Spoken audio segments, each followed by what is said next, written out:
തെരഞ്ഞെടുപ്പിലെ കനത്ത പരാജയത്തിൽ പരസ്പരം പഴിചാരി തൃശൂർ ജില്ലയിലെ കോൺഗ്രസ് നേതാക്കൾ.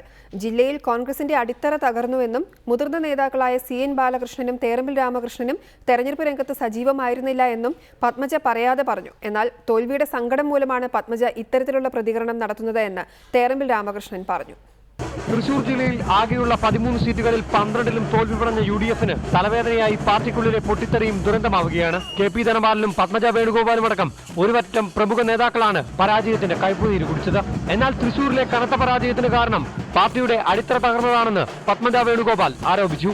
മുതിർന്ന നേതാക്കളായ CN ബാലകൃഷ്ണനും തേറമ്പിൽ രാമകൃഷ്ണനും പ്രചാരണ രംഗത്ത് സജീവമായിരുന്നില്ല എന്ന് പത്മജ വേണുഗോപാൽ പറയാതെ പറഞ്ഞു. പാർട്ടി തീരെ ശക്തമല്ല തൃശ്ശൂർ. പാർട്ടി വല്ലാണ്ട് ക്ഷീണിച്ചിരിക്കുന്നു. പക്ഷെ പാർട്ടി പ്രവർത്തകർ എപ്പോഴും ഉണ്ട്, അവരെവിടെയും പോയിട്ടില്ല. പക്ഷെ അവർക്ക് നിർദ്ദേശങ്ങൾ കൊടുക്കാനോ അവരെ ശക്തമായിട്ട് രംഗത്തിറക്കാനോ സീനിയർ നേതാക്കൾ ആരുമില്ല. എന്നാൽ തന്നെ ലക്ഷ്യം വെച്ച പത്മജ തോൽവിയുടെ വിഷമം മൂലമാണ് ഇത്തരത്തിലുള്ള പ്രതികരണം നടത്തുന്നതെന്ന് CN ബാലകൃഷ്ണൻ തിരിച്ചടിച്ചു. തോൽക്കുമ്പോൾ വിഷമം കൊണ്ട് പലതും പറയും. ഇവിടെ ജയിക്കാൻ വേണ്ടി ഞങ്ങളെ കഴിവുകളൊക്കെ ചെയ്തിട്ടുണ്ട്.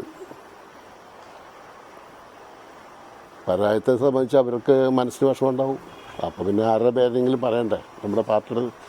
ഞങ്ങളുടെ പാർട്ടി സ്ഥിരത. മണ്ഡലത്തിലുടനീളം പ്രചരണത്തിന് ഇറങ്ങിയിട്ടുണ്ടെന്നും ഒരു സ്ഥാനാർത്ഥിയല്ലാത്തതുകൊണ്ട് ഉത്തരവാദിത്തമുള്ള ഭാരവാഹി എന്ന നിലയിൽ തെരഞ്ഞെടുപ്പ് രംഗത്ത് പ്രവർത്തിച്ചിട്ടുണ്ടെന്ന് തേറമ്പിൽ രാമകൃഷ്ണനും പറഞ്ഞു. ഞാൻ മിസ്ലീഡ് ചെയ്തിട്ടില്ല ഒരിക്കലും. കാരണം തോൽപ്പിക്കാൻ എൻ്റെ ജോലിയല്ല, എനിക്കെന്താണ്.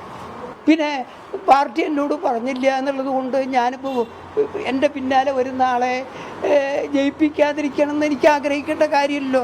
എന്തായാലും തൃശൂർ ജില്ലയിലെ കനത്ത തോൽവിക്ക് പിന്നാലെ നേതാക്കൾക്കിടയിലെ വാക്പോര് കോൺഗ്രസ് നേതൃത്വത്തിന് തലവേദനയാകുകയാണ്. റിപ്പോർട്ടർ, തൃശൂർ.